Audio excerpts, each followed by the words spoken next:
وأمر بالعرف وأعرض عن الجاهلين.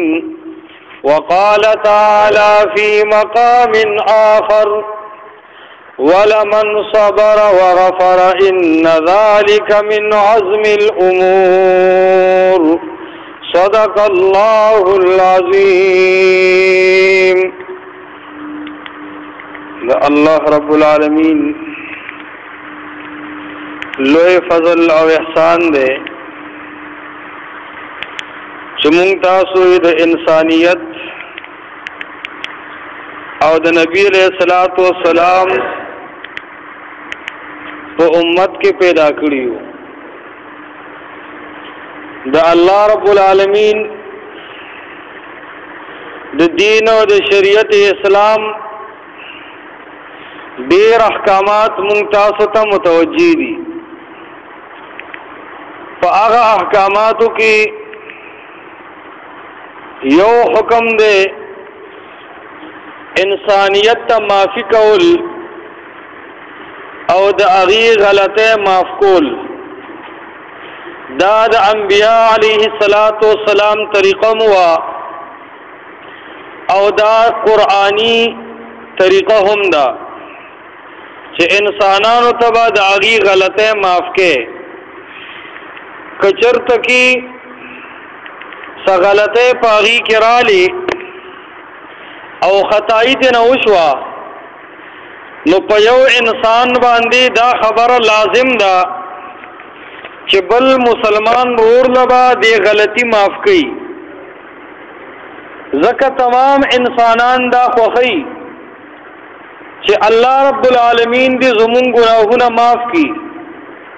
رب کریم فرمائی الا تحبون ان یغفر الله لکم. آیا تاسو دا نه خوښوئ چې الله رب العالمین تاسو معاف کی؟ نو هر انسان نارینا اور زنانا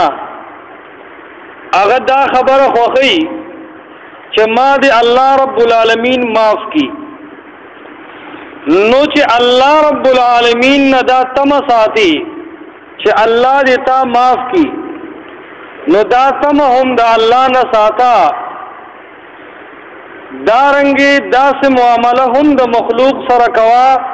چې د مخلوق غلطه او د مخلوق گناهونه معاف کوا. معافی اصل شی دی. ذکر رسول اللہ علیہ الصلوۃ والسلام تم قرآن کے اللہ فرمائی خذ العفو. معافی لازم انیسا. چادر سر ظلم کو تے معاف کا، چادر سر زیادتیوں کو تے معاف کا. خذ العفو دا معافی بالکل کلک انیسا. زندگی کی چھ وقت تیرے، دنیا کی چھ وقت تیرے، زندگی تیرے نو پدی کی دا معافی صفت ځان کرا والا دا اهم معاملہ دا. معافی کول دا یو انسان گناہ دے هغه ته د هغه ګناه معاف کول دا ډیر اهم چیز دی. نو قرآن وی خذ العفو معافی لازم ونیسا. دویم وامر بالعرف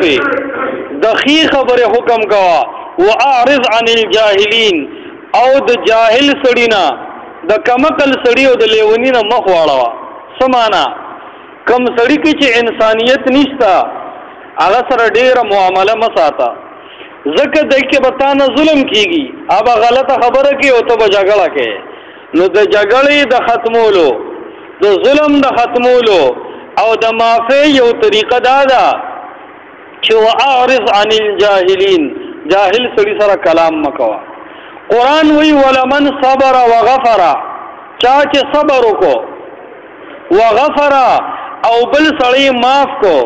ان ذلک لمن عزم الامور، دا یو لوی حکمت دی چې انسان ته الله رب العالمین ورکو.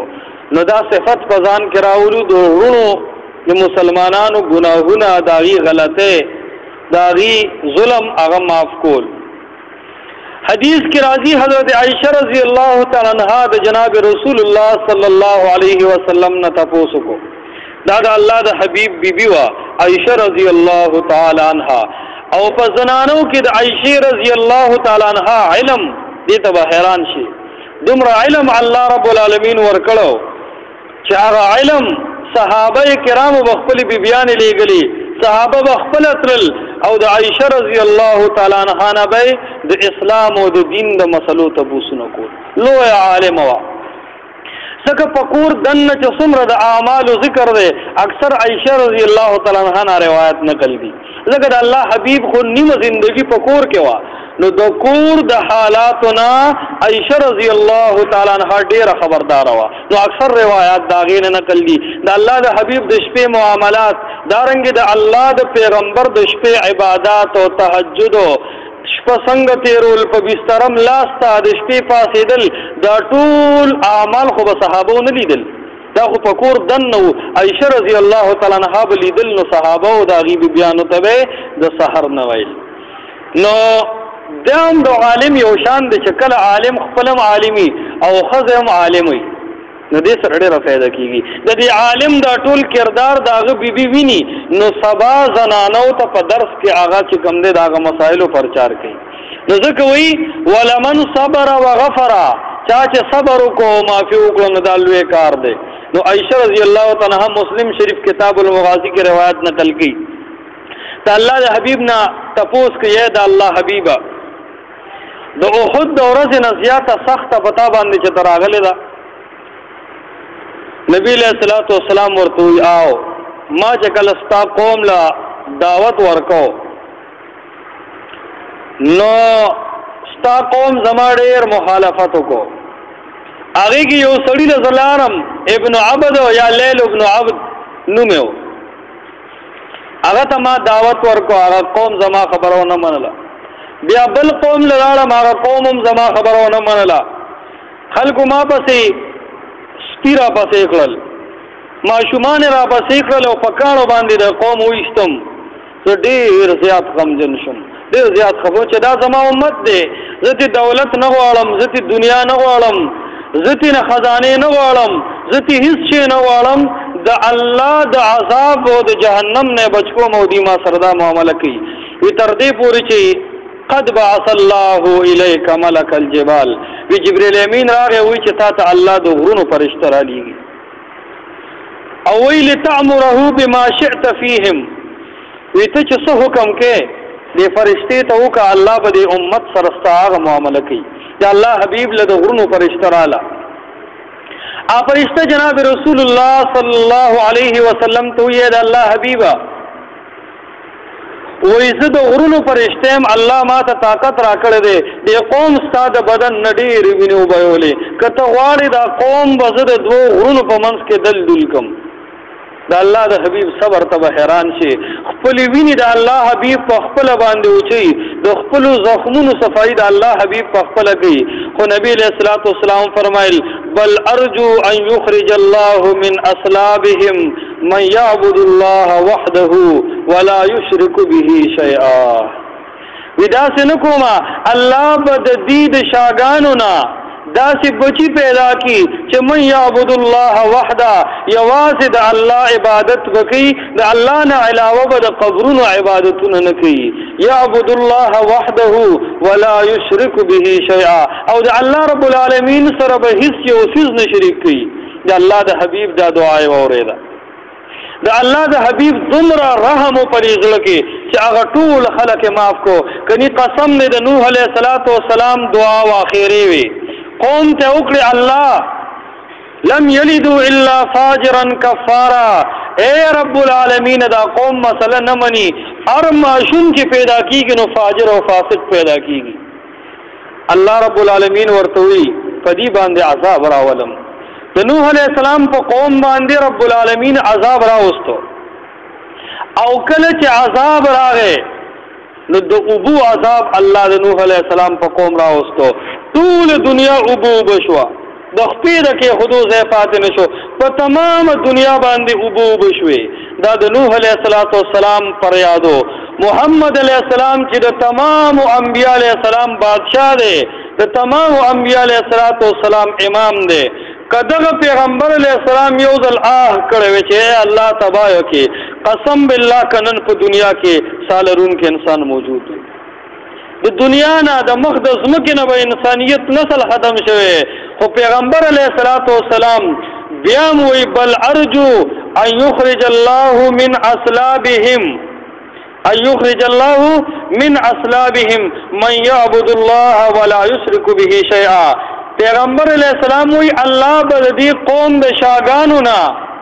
هغه بچی پیدا کی چې څوک بد الله سره نه شریک کی.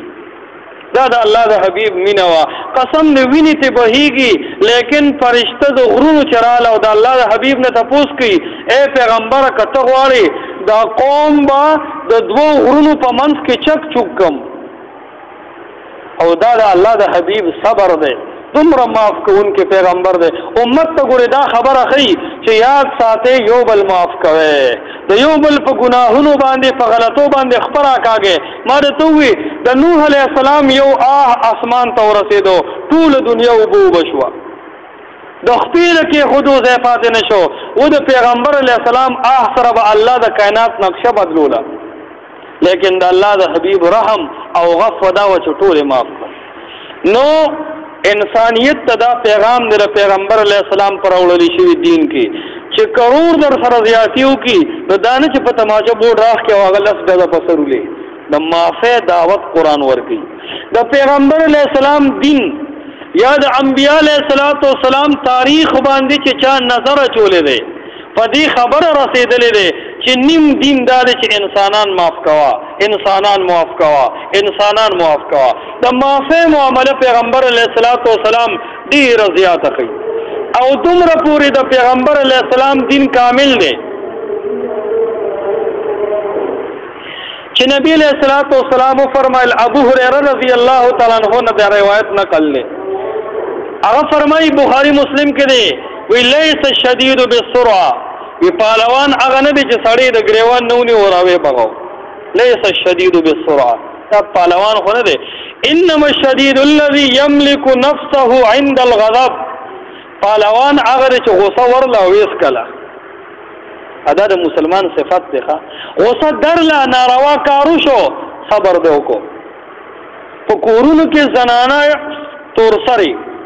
دا ډیر کمزور نسل دی او ډیر چې کوم دی نو خلک وایي پوکي سره الوزي د پیغمبر علیه السلام راوړلی شوي دین داسې دی چې کورونو کې زنانه مه وکئ کله کله به د دین زیاتي کېږي خدا نه چې ته ورته لوړ ونیسې او لوړ ورته داسې ونیسې چې تک توری کړي زنانه چې په چاروانو وجړوالی وه نو ډاکټر له لاړه نو ورته خبره وي دا بسو ښځه ورته وایي دا غویي لته را کړې وه په رښتیا غویې ولته ورکړې وه که نه نو ښځې پې بیا هم پرده واچولی وي دا یو ناپویه غویې خو خود ناپوهي خو لکه ډېر ناپویه نو وي دا غویي لته را کړې وه نو داسې والم اسلام کې نشته زنانه معاف کا سالن کې د مالګه کمه شوې ده یا زیاته شوې ده معافې کا یو غلطي کړې ده معافې کا خو هر څه کې معاف کول ناسې نه چې هغه تلې ده او د پیر بابا د قبر خوره یې راوړې ده اته یې زه معافې کا بیا خو د مولا خبر د ښکرو د امن غوله وه چې تا ته الله نو معلوم چې ته تلې او د درګاه خورې دې راړلې وه هغه شګې دې په ځان مږلې دعوت ولا ورکا عقیده ولا سمکا نو د پیغمبر علیه السلام راوړلی شوي دین د معافۍ نوم دی د څه شي نوم دی هر ټایم کې چې ظلم وشي وروڼو معافي کوئ دا د قرآن اهم بیان دی خذ العفو پیغمبر علیه السلام ته وایي معافي ډېره کوه څومره صحابه چې دي د الله د حبیب اول دشمني په سر اخیستې وه لیکن د پیغمبر علیه السلام مخې له چې راغلي دي پیغمبر علیه السلام معاف کړي دي د احد په موقع باندې یو سړي ګټه راواغسته او پیغمبر علیه السلام ورته مخامخ ګوري چې دې سړي ګټه راواغسته او وی لرې شئ خلکو ته اواز وکړو خلک ټول یو طرف چې درس شي د پیغمبر علیه السلام غاښونه مبارک وویشتل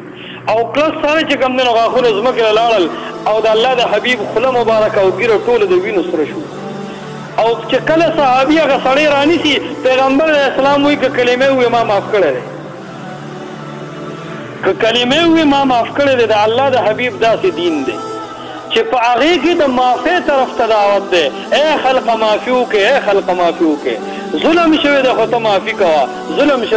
معافي کوه وحشي د الله د حبیب سره ډېر زیاتې کړی دی تاریخ نه چې مسلمان ځان خبر کی که نه نو وحشي راغلی او حضرت حمزه رضی الله تعالی عنہ چې سید الشهدا ورته وایي هغه چې کله د احد په موقع باندې کفارو بار بار د جنگ چیلنجونه ورکول د الله پیغمبر وی جنگ نه کوو امیر حمزه ودرېدو وی اے دا اللہ حبیب اولی مونگ پلاسو بنگڑی چولی دی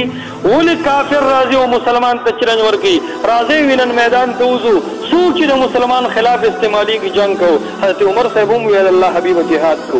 علیو تنخور آگی وی اللہ پیغمبرہ زلکا تفور تمکو مونگ جہاد کو میدان توروتا امیر حمزہ رضی اللہ تنہو صحابوں کے دا دنگ قد والا صحابیو چې شروع وکړه علما ذکر کوي د تاریخ وې د قریشو په دې ظلمو کې داسې لګیاو لکه ټیپر او مولې جوړې درزار خلق کافران راجمع شو چې دا سړی ډېر په تیزه روان دی او یې ختمیږي کافر ختمیږي خلق ورته هر چاله بند نه ورته مخې له څوک ورتلی نه شو د شانه صحابو تابع کوله په دغه ټایم کې د ابو سفیان ښځې هندي یو پلین جوړ کړو د حضرت حمزه خلاف او د حضرت حمزه سره د الله د حبیب ډیره کلکه رشته وه یو د الله د حبیب دوستو څه شی دا ډیره دوستانه ډیره کلکه رشته یي که نه دوستۍ کې خلک ډیر څه کوي د دوستۍ نه پس اکثر رشته داري هم شروع شي بعضې خلک مخکې د یو بلیس نه په دوستانه کې رشته دار شي د دوستی اصل شی دی نن سبا خو دوستی د پراډ او د لالچ ده د هغه وخت د صحابو دوستۍ قسم بالله په زړو صادرو کې د الله د حبیب سره ودرېدل په شام او مصر فلسطین د اسلام جنډې ولګولې داسې دوستی د الله د حبیب سره کړې وه نو یو د الله د حبیب دوست و حضرت حمزه دویم د الله د حبیب ترو دویم ورور یې مو د یوې سینې پیس کړي د الله د حبیب سره د پی ورور یو څه وایي ورته د سینې رور ورته وي رضایي به رضایي رورو د الله د پیغمبر دا درې قسمه رشتې وې هغه راغی او د یو ګډ شاته ودرېد وحشي او تورې نیولې ده حضرت حمزه صاحب را روان دی لشکر له شکست ورکوي اخر کې دې ګټې له راورسېدو چې دې ګټې له راورسېدو او راتاوېدو نو دکه ټایم کې دې وحشي ته شا شوه دې وحشي چې شا شوه علما وایي په دې د تورې ګزار نه دی کړی دله په مری کې خنجر ومنډو چې خنجر یې ومنډه نو خنجر یې فورا پرېښود او دې کېناستو نو خلک یو خوا بل خوا ګوري وحشي ناست دی دې ټایم کې حضرت حمزه صاحب داسې شاته وکتل چې شاته وکتل توره راوړوله دغه ټایم کې بیا د سترګو نظر کار پرېښود او را پرېوتو چونکې جنګ دی په جنګ کې هندي یو خبره وکړه وی زړه مې نه صبرېږي د دې سړي پوزه او سپږمې او زړو اینه به م راله راړی بچا کوم هغه دومره زوږ و خنجر یې ورکړو سینه کې وله راښ کړو ګلاب یې کړو خلک په جنګ دی زړه یې وله راوباسو پوزه یې ترې کټ کړو هغه یې د ابو سفیان ښځې هندې له راوړو وی دا ستا خدمت کې درخواست حاضر هغه له انعام ورکړو هغه لاړ چې کله لاړ نو په دغه دوران کې هغې د حضرت حمزه پوزه رضی الله تعالی عنه د هغه عینه په غاښونو کې وچکوله امیل یې ترې جوړ کړو غاړې ته یې واچو په دغه ټایم کې سرزې تېرېدې وحشي په لار باندې روان دی یو اوښه ده هغه ډېره ناقراره ده چې ویې کتل د هغه اوښې بچي هغه زمرو شلولې د ځنګل کې دکه ټایم وحشي ته حضرت حمزه رضی الله تعالی عنه رابخت او وحشي وی که هر څنګه حالات کېږي زه به ایمان نه اړم که په دې حال د دنیا نه لاړم ټول عمر مې جهنم ځای دی دا زړه ګوره ډېر لوی څیز دی ښه چې دا نرم شو زړه کې نرمي راله د الله یاد راغی قرآن ته سړی نږدې شو پردي حقوق یې ورکړو توبه د ګناهونو نه وباسله دا لوی غنیمت دی چې چاته دا شی میلاو شو قسم بالله هغه وحشي وایي که سر مې ملوځي زم د الله د حبیب دربار کې به دا سر ږدم او چغو باندې به جاړم چې ما نه غلطي شوې ده او معاف مې کا او تپوس یې وکړه د دې پیغمبر اخلاق څنګه دي چا ورته وایي قسم دی د اخلاقو غرب دی ته لاړ شه او د ده مخې ته خپله جړا وکړه دی به دې معاف کوي دا ډېر د امن والا پیغمبر دی وحشي د مخ نه تور څادر تاو کو په لاس کې کونټي واغسته او د مکې په ځمکه باندې منډه شروع کړه د مدینې منورې ټولې علاقې کراس کې او د شپې توره تیاره ده د الله د حبیب مخې ته ډیوه بلیږي او صحابه کرام د تورو په لاس باندې ناست دي وحشي چې څنګه رادن شو رادن کېدو سره وحشي اعلان کوي اشهد ان لا اله الا الله واشهد ان محمدا عبده ورسوله زه دا ګواهي کوم چې الله سره شریک نشته، نه ور سره پیر شریک دی، نه د الله سره ولی شریک دی، نه د الله سره پیغمبر شریک دی، نه بې د الله نه څوک حاجت روا شته، نه بې د الله نه څوک مشکل کشا شته. د هغه الله په ذات مې ایمان دی او د هغه په پیغمبر مې ایمان راوړلی دی. دې اواز سره یو صحابي د وحشي اواز پیژني، توره راوباسي چې کله پې ور ټوپ کوي چې دا خو وحشي دی، د الله حبیب د لاس نه رانیسي. وي ای صحابي کېنه، د هغه رب العالمین توحید منلی دی چې د هغه توحید نه بعد د چا توره د سټ ته نشي رسېدی. او وحشي کېناست او مخې کولاو کو. صحابه ته ګوري، دا صحابه هغه په بدر او په احد کې لیدلي. د دې صحابه غیرت هغه ته معلوم او هغه ته پته وه که چېرې زه توحید قبول نه کړم او د دې خلکو لاس نه ورلم، زما غوښې به کارغانو ته هم نصیب نه شي، دوی به ما سره داسې معامله کوي. د الله د پیغمبر معاملې ته وګوره. ورته وایي ای د الله حبیبه ما له لږ ټایم راکړه. د الله حبیب ورسره جدا شو. وحشي جاړي، دومره وجړل، خپله ږیره او ځمکه یې خړه کړل په ژړا. د الله حبیب ته وایي ما معاف کړه. د الله حبیب خاموش دی. آخر کې ورته وایي د الله حبیبه ما معاف کړه. د الله حبیب ورله وایي معاف کوم دی خو په یو شرط باندې. ورته وایي د الله حبیبه وایه ستا حکم به زه په سر سترګو باندې منم. جناب رسول الله صلی الله علیه وسلم ورته فرمایي ای وحشي ځه ما معاف کړې، خو یو خبره درته کوم زما مخې له بیا مه راځه. ځکه ته چې زما مخې له راځې ما ته سید الشهدا خپل کاکاجي حضرت حمزه رضی الله تعالی عنه را یادېږي. نو ښه به دی چې زما مخې له مه راځه، زه ما معاف کړې، ستا معامله ما الله ته پرېښې ده، زه خپل طرف نه ما معاف کړې ځه. وحشي روان شو او ډیر زیات جاړي او دومره لرې پناه شو چې علما ذکر کوي د وحشي نه یو روایت نه دی نقل ښه، یو حدیث هم تېنه نه دی نقل، صحیح سند والا یو حدیث د وحشي نه دی نقل چې ما رسول الله لیدلی و چې داسې یې کړو. کلمې ویلې ده او لاړ وتښتېده. او بیا چې کله د الله د پیغمبر د نبوت باندې داغ لګي هغه وحشي راځي او د مسلم ابن کذاب سر کټ کړي. وی راشه یو حامل اسلام یو لوی شهید نه سر والی دی، دې طرف ته د اسلام یو لوی دشمن مسلمه ابن کذاب د مینارې نه راغورځولی او کته ځمکې له. وی د الله دربار کې خو به دا کارنامه پیش کړم. نورونو پیغمبر علیه السلام هغه لوی د ظلم طرف ته قدم اوچتونکي وحشي هغه یې معاف کړو. ترې ولا وجلې دی د هغه اینې راخ کې د غاښونو کې چکولې ده. پیغمبر علیه السلام معاف کو. نن مونږ یو خپل ورور د مرلې ځمکې په وجه باندې نه معاف کوو، د هغه سر چې کوم دی نو د تن نه جدا کوو. دا ظلم درونو، دا انصاف نه دی. د پیغمبر علیه السلام راوړل شوي دین او شریعت اسلام د معافۍ طرف ته دعوت ورکړي. چا در سره ظلم وکړو معافې کړه، معافې کړه، معافې کړه. دا د مسلمان صفت دی، دی به معافي کوي، دی به معافي کوي. غټ غټ ظلمونه، غټ غټ جرمونه، غټې غټې خطاې د مسلمان ورور ظلم به دې معاف کوي، د مسلمان ورور خطایي به دې معاف کوي. دا د مسلمان کار دی. نن خو معاف کول څه کې بې ځایه پې ظلمونه کوي. په غلامانو باندې پیغمبر علیه السلام د معاف کولو حکم کړی دا معاف کړئ، ظلم ورسره مه کوئ. دارنګې په هر قسمه خلکو باندې پیغمبر علیہ السلام حکم کوي دا معاف کړئ، معاف کړئ. هر سړی دا غواړي چې الله ما معاف کړي. هر سړی څه غواړي؟ الله دې ما معاف کړي. نو چې ته دا غواړې چې ما دې الله معاف کړي نو تم خپل ورور معاف کړه که نه،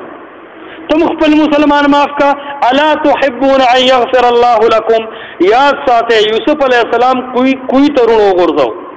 یوسف علیہ السلام په ټاګه پیسو باندې رونو خرڅ کو. یوسف علیہ السلام خلکو خرڅ کو. د داسې بادشاهي لاس له ولېږو چې هغې کې د زنا مطالبه راوچته شوه. یوسف علیہ السلام ګریوان وشلېدو، د یوسف علیہ السلام کمیس وشلو. په دغه حال کې یوسف علیہ السلام جیل ته لاړ د رونو د لاسه. خو کله چې رونو هغه ته مخامخ شو دغه ټایم د یوسف علیہ السلام ګیرم راغلی وه، برت هم راغلی و، لوی انسان ترنه جوړ شو. د بادشاهۍ په تخت باندې ناست دی. د یوسف علیہ السلام ته رونه وایي غله راله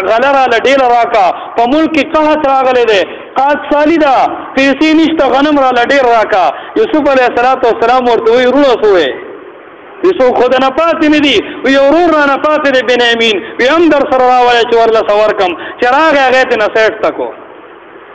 چې سیټ ته کو هغې ورته وایي ای یوسف علیه السلامه لږ ډېره غله راکړه څوک چې رښتیا وایي او خوالې کوي او معافي کوي الله ورله څه ورکوي الله والا ډېر ښه نیکی ورکوي یوسف علیه السلام ورته فرمایي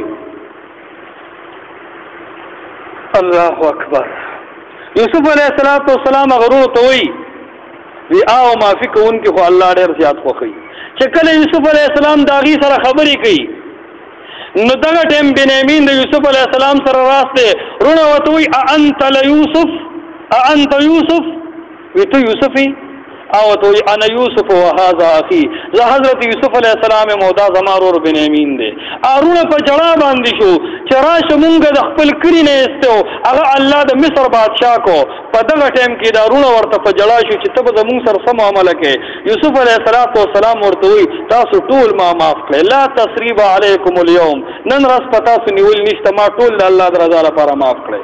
د یوسف علیه السلام نه بعد د عرب په ځمکه باندې دا اواز ډېر په تیزۍ سره چلېدو چې یو نوجوان تېر شوی دی هغه خپل وروڼه معاف کړي دا اواز به ډېر زیات تیز و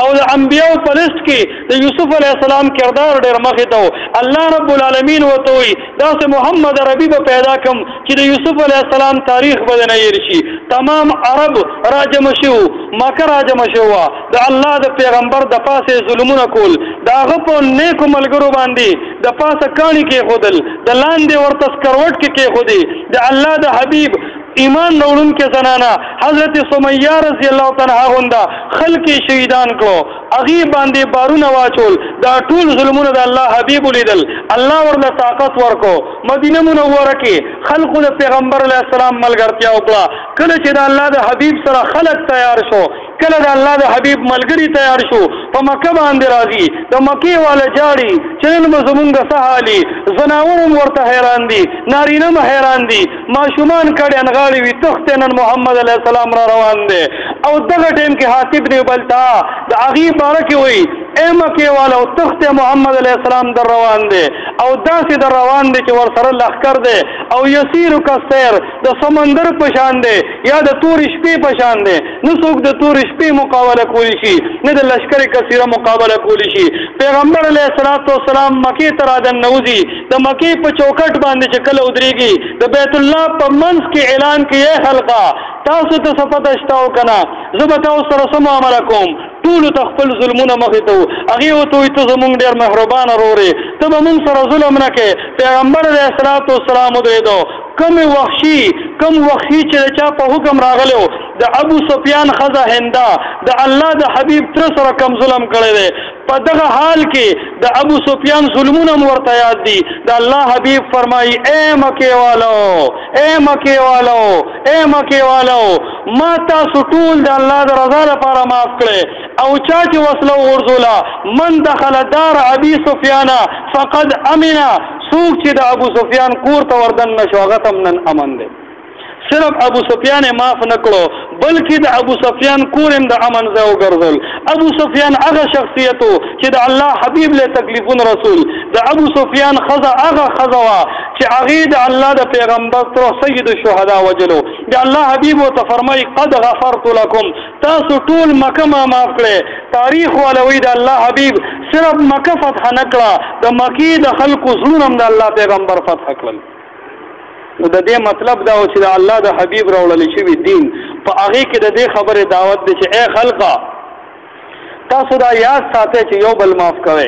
د ظلم نه یو بل بچ کې د یو بل خطاګانې معاف کوئ که څوک د بل سره ظلم وکړي د هغه په منځ کې جوړه راولئ لیکن انتشار مه جوړوئ رونه جوړ شي مسلمان چې کله یو بل معاف کوي مسلمان چې کله په یو بل ظلم نه کوي مسلمان چې کله د یو بل سره اتحاد کوي یاد ساتئ دا مسلمان یو مضبوط قوت دی نن بهارت او انډیا او امریکا ولې مسلمان او پاکستان ته ګوته په خوله باندې ده ایته پته ده چې مسلمان د هرې فتنې په مقابله کې د علماو په یو لبیک سره راوچتېږي او هغې ته پته ده چې د مسلمان یو داسې طاقت دی چې د ده مخې له څوک نشي راتلی دا هم ورته پته ده که مسلمان لږي الله به د اسمان نه لښکر رالیږي خو د دې مسلمان حفاظت به الله کوي نو د مسلمان ذمہ داری دا ده چې د ظلم دعوت نه چلی بلکې مسلمان امن طرف ته چې کوم دی نو خلک رابلي او د مسلمان طریقې کار دی چې یو بل معاف کوي د معافی دعوت کورونو کې وچلوي زنانو ته مو وایي چې یو بل معاف کې د چا په منځ کې اختلافات رونو یو بل معاف کې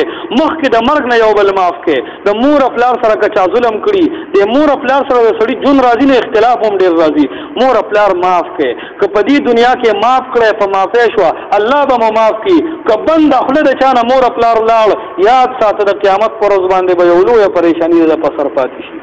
د معافی دعوت وچلو د الله پیغمبر جناب رسول الله صلی الله علیه وسلم د ابو جهل زوی معاف کو د ابو جهل زوی اکرامه تختیده د مکې د فتح پر ورځ باندې په کشته کې ناس دی او پورې وته وی زمنن را پسې مکې ته رسول الله علیه السلام راغی خپل مور ورپسې رااله خور ورپسې رااله کشته کې هغې وی اکرامه څه شو خلکو ورته وی رور مو تښتېدلی دی د رسول الله علیه السلام نه کشته وکړه او یو ګوټ کې چې کوم دی اکرامه ورسو اکرامه ورته وایي تاسو هم جوړ راوتښتېدی یارېږئ تې هغې ورته وایي راشه داسې پیغمبر راغلی دی چې د زرګونو د سلونو کالو رشتهدارۍ وي توی شوي وینې معاف کړې د امن والا پیغمبر راغلی دی رونو دا امن به مونږ کې کله راځي دا د معافی صلاحیت به مونږ تاسو کې کله راځي دا د یو بل سره اتفاق او اتحاد به مونږ تاسو کې کله راځي دا د یو بل درد او د یو بل غم چتول دا به مونږ تاسو کې کله راځي کله چې مونږ د الله کتاب ته راشو د صحابو په وخت کې هیڅ یو کتاب نه و د الله په کتاب باندې راجم شو او د الله د کتاب باره کې ورته حکم و چې واعتصموا بحبل الله جمیعا د الله په کتاب باندې رايوځئ شي ټوله محله دې د الله په کتاب رايوځئ شي ټول وطن دې د الله په کتاب باندې رايوځئ شي الله به د خلکو په مالونو کې برکت واچي الله به په ملک کې برکت واچي الله به خاندان کې برکت واچي کم خاندان او کم قوم کم ملک چې د الله په کتاب باندې راغون شوی دی چې د الله رب العالمین د کتاب درس کم ځای کې کیږي کنه په موټر سایکل ورپسې ځو پیسې به لګو لیکن د الله د کتاب د درس سره به هر مسلمان روزانه واسطه ساتي او چې کلم د الله د کتاب درس د جنه پاتې کېږي چې د پریشانی الله دې اول مالا را پسې تاسو له پدې باندې د عمل کولو توفیق راکړي اللهم صل علی محمد وعلى ال محمد. السلام علیکم د نور خپل بیانونو لپاره زموږ د یوټیوب چینل مفتی حضرت علی افیشل او سره زموږ د فیسبوک پیج مفتی حضرت علی ربانی لائک اور شیئر کے شکریہ.